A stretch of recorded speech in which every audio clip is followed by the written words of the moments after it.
So I'm delighted today to be sitting with Ramesh, who runs Redington in India. Ramesh, thank you for joining us. Let me start by asking you, how's the lockdown been in India? What's been your experience this year? Welcome, Steve. And starting off with your question, it started in about a 4 hours time, but nobody knew what's going to be announced by the Prime Minister on March 23rd, if I remember it right, at about 8:30 in a speech to the country. He said the lockdown is just in the next 4 hours.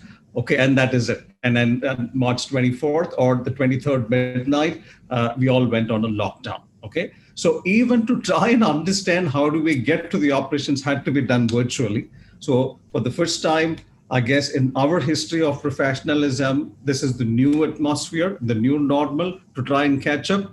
But what came in handy for us and for obviously the entire industry ecosystem are the technologies which made people to connect and see how to run the system seamlessly. Okay, and then much to our adding up to the challenges, this last 7 days of our fiscal year was nothing but March 23rd to March 31st. And imagine so much in the pipeline. And we thought the last 7 days always has the rush of traffic, which could be a good percentage of the quarterly business and hence the annual number. We don't know what needs to be done. But I guess thanks to your collaborative technologies, okay, a quick adoption by all the ecosystem, which is nothing but the partners, Redington, and the vendor ecosystem, I think swung up very well. In spite of all of this, the supply chain management, which was the most toughest in terms of reaching out products to the market and to the customers, had to do many critical things. We luckily had the health and medical care equipments, which made us an essential service provider in the eve of pandemic, which helped us to probably do a lot of these advantages. But of course, there were a lot of protocols to be followed, measures to be followed for people to move goods only with authorization. So there's a lot of things which had to go through the government protocols. We followed that up. And from there on, we started understanding the new normal, okay, which was driven through the technology format without people connecting up with each other. The government system also moved towards the digital, which in terms of seeking for e-permission, seeking for e-passes for materials movement, okay, and you need to drive down to the local police, okay, drive down to the local collectorates to try and get those necessary approvals for products to be moved for critical services. I guess to that extent, it helped us to understand how to navigate through the tough times. And larger extent, the adaptation has been quick. We quickly saw how to try and work from home because most of the employees did have the standard universal PC-based architecture, okay, so that they work from office, but we needed to quickly try and ensure IT availability at their homes. So that was our first priority so that operations do not suffer. And moving our back-end systems to the front end and still having a secured environment in which the transactions go through, that was number 2. And obviously having customers and partners and vendors to connect up virtually to try and make business decisions was number 3. I think between the 3, it was a Herculean task, but I would rather say the technologies helped us to stay connected. And from there on, the business has slowly progressed. Though the market was under lockdown, there were suddenly a lot of demands coming up from work from home and learn from home. Both these ideally gave a certain new flip to the PC demand, which we didn't know existed some time back.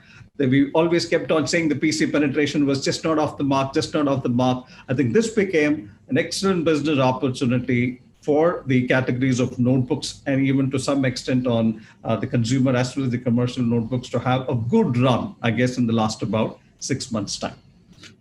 So we're now in November and you've talked about the initial lockdown. How did it go, say, from April to September? I guess you are pleased with the results overall, or compared with what might have happened. Yes, the situation in itself, Steve, turned out to be a business opportunity in, should I say, just under 2 weeks' time. The moment it was locked down, India was primarily on a lockdown for a good 90 days, from March 23rd till about June, except for very small portion of the market opening up. But what came out for all the software technology organizations, services-based organizations, including the government and the enterprises, was that how do we have people connected to continue business operations seamlessly, gave the complete demand of the notebooks and the desktops also. Another one which came out at this point in time is how to optimize the IT infrastructure. Okay, that led to a virtual desktop interfaces, virtualization theories coming up. Organizations suddenly wanted to try and increase capacity, had to move towards cloud in certain areas. And there were organizations which thought cloud was not a necessity now because they were to expand at some point in time. There were less utilizations. They repatriated back to the on-prem model. So a lot of these did happen in these areas. And the biggest growth, what we could see, was on the notebook segment and on the mobility segment. Because it was mobility, virtual desktops, but I think you also say public cloud is a winner from this. Yes, public cloud was a definite winner on this. Yes. What happened was there was a lot of people who had only one smartphone, had to move towards something else to try and manage. If they were, in the same house, they were not in a position to use the same notebook, so they had to use a smart. So between smartphone and the notebook category, both the products or product categories had a good growth, okay, driving demand against the backdrop of work from home and learn from home. So the first quarter did not see as much on the enterprise space. That was struggling, though there were two segments which started off picking up well on its capacity, was the banking and the financial segment and the telecom sector. I think both of them, considering people were sitting in and probably doing online transactions, okay, online purchases because you were avoiding going outside. So to that extent, this had to increase in terms of bandwidth and capacity. So the capacity upgradation or capacity growth happened between these two verticals, BFSI and telecom. Apart from your consumer notebooks and mobility, a lot of other segments were actually getting into a rough weather, whether it be engineering, okay, manufacturing, forget about aviation and hospitality, which has got a complete, slump down. That was the first quarter. But as we came closer to the second quarter, which is July, August, September, we saw some markets opening up. Okay, Bombay, which is the capital, financial capital for India, started opening up midway through July. Okay, and hence the market started opening up on the mid-market areas. Okay, though still for us, SMB being a big segment for India, did not really open up. Even till September. It's still a long way to go, but otherwise enterprises have started opening up. Okay, they had all the service industries and the IT-enabled services continued to grow against the backdrop of virtual or remote working fundamentals across the globe. And to that extent, it fueled a fair amount of growth, during the July, August, September. But we're yet to see growth on the government sector. We're yet to see growth on the corporate customers, mid-market customers, and SMB. That we hope will open up as the quarter goes by, which is the October, November, December. For distributors, of course, you need good demand, and you've described that very well, but you also need to be able to supply products, and that's never an easy subject in India. So how's your ability to keep supply moving? Obviously, you've had to keep people working in the warehouses. Let's talk a bit about the supply side. Yeah, the supply side for the first, April, May, and June did have its own constraints, okay, because the customs authorities were one where there was a huge backlog of clearances because of the lockdown. Two, there were supply constraints suddenly because the world over saw a high demand of notebooks, and to that extent supplied to India, considering what that becomes as a percentage for the entire globe, had a definite supply constraints. But thanks to that, Steve, what happened is whatever products you had in stocks, okay, which probably were not moving, okay, quickly had its advantage of moving it out. So your stock ages sort of practically came down at these periods. So anybody was willing to pull out a notebook, whatever be the size, whatever be the price. And that was a time when probably even a good price had its own demand in the marketplace. So that helped us to bring down the number of inventories and obviously keep our warehouses lean and proper. Okay, that was one. But the first 90 days of the lockdown saw a complete struggle on supply and ability to clear goods from the customs. That started slowly getting better only around the August 15th. Okay, only around that time could we start getting supplies. Even now, I don't think it's very well streamlined. There are pockets of infusion, okay, but there are still, which has not become very normal. It's still a good way to go.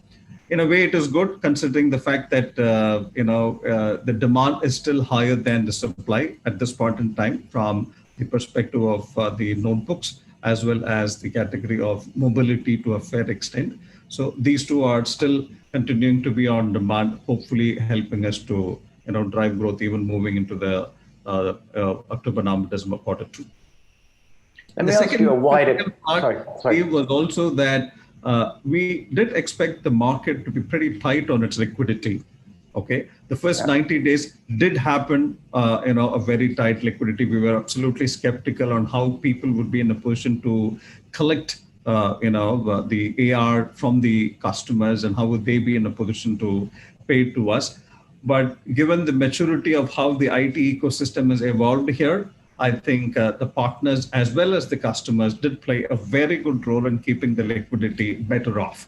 Though it did not span as much as in the quarter of April, May, June, but I guess the July, August, September did come out very well with the entire ecosystem rotating its capital fairly well. And to that extent, it has not put any block in the supply chain as much. And what about the vendors? How would you say they've done in supporting you? And I'm wondering if any one vendor has been particularly good and you want to call out publicly for the help they've given you. Yeah, though I might not want to be specific, but I should tell you that most of the top vendors, something they're strong. One, and the inventories were standing as it is. Okay, so to that extent, the capital rotation was a complete, no. So to manage all that, most of the vendors did come to our rescue, at least in the April, May, June quarter by extending some credit days. So slowly as the market opened up, I think we did have a fair understanding with the vendors to ease out our payables also to these vendors. So it did give us a breathing time to try and manage our capital and keep the cash flow easy. One of the things that's the theme of this conference, and I'm sure you've heard it as well, is all the vendors talking about consumption models as a service, pay as you go. I imagine that's a difficult sell in India. What's your perspective? Yeah, so there is a lot of conversations on this, Steve, definitely, because people do at these times do not want to ideally plunge into investments on IT infrastructure when there is a lot to be talked about OPEX control, OPEX management, because revenues and margins are not commensurate, at least in the last 6 months. So there are many discussions and conversations, but I don't think it has really materialized into its implementation thus far. But I guess a lot of consumption models are coming into the play, hopefully into the next 2 or 3 quarters. Now, with one option being the public cloud of moving applications into the cloud and just trying to keep your cost on an OPEX model, there are areas where certain customers are looking at consumption over a period of 18 months or 36 months, thus keeping in tune with the OPEX model and never to try and get back into it. But it hasn't really fructified to the point. Maybe at the top end of the pyramid is testing out certain experiments, but it would still be a little time more from now to get that sort of evangelized across the spectrum. But consumption models are there to come in. We might not have had a very executable model other than, should I say, the Green Lakes. Okay, there are other opportunities which are being worked by every single organization, but this is still available at the top end of the pyramid customers, where they clearly understand, they clearly earmark as an OPEX cost, but it hasn't percolated beyond the top end customers. And even at the top 500 customers, it is still probably the top 10% who's trying to work out this as an experiment, but it's still not come out as an extensive business model. Okay, but there are a lot of financial packages which we are also working out. Okay, in terms of how do you look at OPEX management? Should it be a 6 year? Because 6 month period, 12-month period, 18-month period. Some people look at it for short term, but some people look at it for long term. Some people want the assets back in their books after the lease period. Some people probably want to have, what do I say, refresh of these every 3 years once. Okay, so it hasn't probably fallen into a right track, but I guess in some time it should. When you're sitting down now with the vendors in the quarterly reviews, I wonder if you could sort of summarize what you're telling the vendors, how you want them to improve, how they can support your business better. Is there a recurring theme, or does it vary a lot from vendor to vendor? What would you appeal for them to do better? Yeah, so there are a lot of business models, as you were saying, Steve, which are not anymore just the traditional IT process of just about the infrastructure. Now the models are more into how do you get the conversation today is just not about IT capacity. It's about how do you digitally transform yourself. I think that is where, whether it be SMB customer or whether it be native cloud customer who's just picking up his business, who wants it all on the OPEX model because he's not willing to focus on building any IT infra for himself other than the client ends. The conversation is moving towards consumption model, OPEX models, cloud models, hybrid cloud model, digital transformations. I think this is where now the conversations essentially are. And whatever is required for this digital transformation, what do you want to deploy on your IT? I think this is what is the conversation one. Conversation two, we also see a lot of these organizations, enterprises who are traditional IT, they want to now become nimble-footed and agile to try and see how to reach out to the customers in their premises or in their hand devices. Okay, whether it be the telecom in terms of making their payment cycles or the bills, it has to be falling into the employees or into the colleagues or into the organization's hands. Okay, to that extent, it's no more you going out and seeking how the enterprises seek, the information out from you or pass the information to you. So a lot of these conversations are transforming a lot of business models itself. Now, the business models, as you said, IT being in the asset books of somebody else's. Okay, so that I would only want to spend as much as I use. Okay, this is private cloud being on one side, where still data center upgrades are still happening, but a lot of conversations are going on. How do I keep it easy over the next at least 18 months? Because we're not too sure how this whole pandemic turns out to be. When would the vaccine come out? Maybe the hybrid model of work from home and work from office will continue, except the ratio of 60-40 or 50-50 will be the only deciding mold. But I guess the hybrid working model will continue. Business process managements have to be done. Security for all people sitting from either side so that the data breach or leakage does not. Now, this is how it's moving. So vendors are also now working backwards and asking us, what kind of service models can we work upon? What kind of service capabilities do you possess these days? Would you be in a position to try and take the cloud journeys up? Would you be in a position to try and digitally transform? What kind of workload shifts can you guys help the partners to build it up? Apart from obviously your stock and sell model, as well as the back-to-back, which is business as usual from a distribution standpoint. This is how the new conversation is. Not that most of these models are still mature from an India perspective because it's still developing. Okay, so we are on the cusp of probably, 1 foot on the traditional IT and still wanting it to grow. Another foot on trying to how do you build the new business models across consumption, cloud transformation, digital transformation. How do you, look at new business models like native cloud. So I think we have come a long way. At least Redington in this journey in the cloud has been 5 years old. So we have built our skill sets and capabilities in terms of solution architecting, okay, cloud managed services, and cloud migration services, which is helping us to go through the new transformations effectively.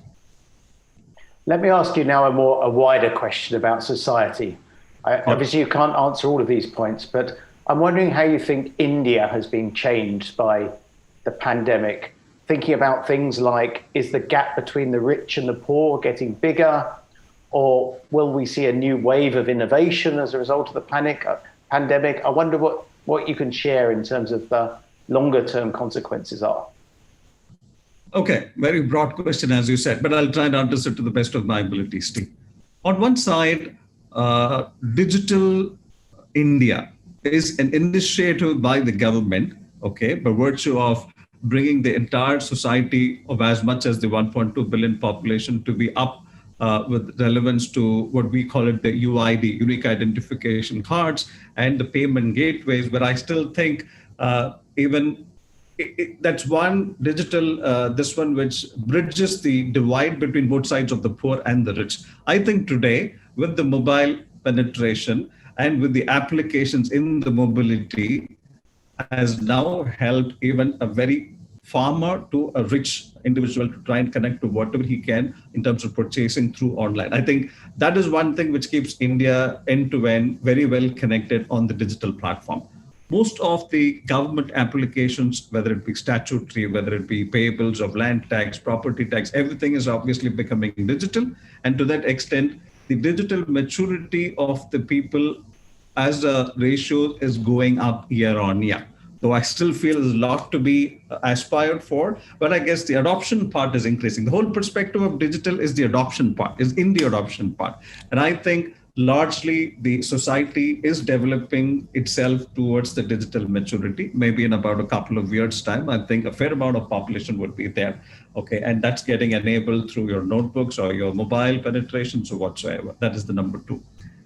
The third part, I would not know how to answer it effectively, but I guess the divide between the poor and the rich is not closing down. It's still wide. Okay, it's still a long way to go. But I guess in the coming years where the rural economies are also building up. If you look at India, Steve, SMB segment is in itself contributes close to 25% of the GDP of India. Okay, I guess it comes anywhere closer to about a good $30 billion. Okay, and this is fueled predominantly by the rural economies. Okay, and the banking system, the credit lending mechanism, forget the last 6 months, it's becoming very tight on its liquidity, but generally these ecosystems are lending itself to the growth of the SMB segment.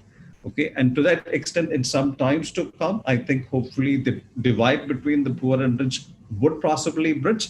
But I also see a lot of these ecosystems coming up as competition to Flipkarts and Amazons, if you know what we're talking about, Reliance Smart. So it's getting lopsided on one side. Okay, but all the other retail segment, education segment, which is all physical real estate perspective, is also moving its perspective into the digital arena.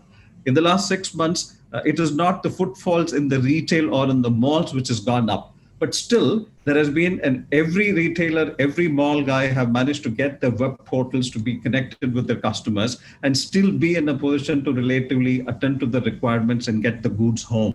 Okay, so I think the digitization and the digitalization of Indian economy will ensure the divide between the rich and the poor that much more lesser, is my view. Well, I guess we will have to wait and watch how the whole thing pans out. Which brings me on to my last question. I think you've answered it in a very optimistic way, but obviously we're near the end of the year. Joe Biden's been elected in the US. The stories of the success of the initial vaccine trials look promising. And I'm wondering how you go about planning for 2021. What kind of growth rates you look for? What do you recommend to the vendors? I mean, we're all guessing, I guess, but how do you feel about 2021 in India? Good question, Steve. Let me give it my best. Of course, it is an assumption, but I guess these assumptions are based on certain patterns which has evolved. And let me put it this way, as how I see the pattern. The lockdown of the first 90 days did have a good pent-up demand, okay, of many of the product lines in the IT category. And to that extent, it kept the business going for July, August, September. So a lot of these IT investments are put back on hold currently, looking at how the economy will move on. Inclusively within the Indian economy, while the GDP has progressively come down, but I also see that it would progressively go up, hopefully in the next 6 months. setting up a fairly good platform for a 2021.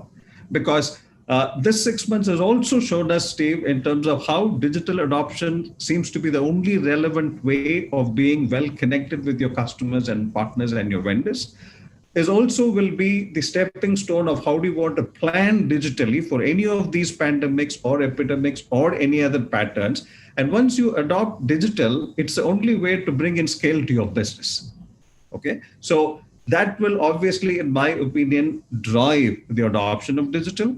Okay, and hence your entire ecosystem, which is fairly established now between the government, the corporate, the enterprises, the rural economies, and the SMBs, will get into a digital network, which I can only hopefully feel will fuel the growth for 2021. Because the last 6 to 9 months has obviously let known all the constituents of the business enterprises that if you're not digital, you're probably leftovers. Okay, so each one has to adopt a certain way of going digital, and that will be the fueling growth for all of the constituents for 2021. So I want to keep it very positive, and I see a lot of positiveness in the ecosystem, and hopefully that should help all of us to grow in 2021. Thank you very much, Ramesh. I think that's a message that the channel partners in India will be very happy to hear. Thank you. Actually, we may look back in 5 years' time and say the pandemic caused a new energy in our economies, with examples like you talked about in terms of digital transformation.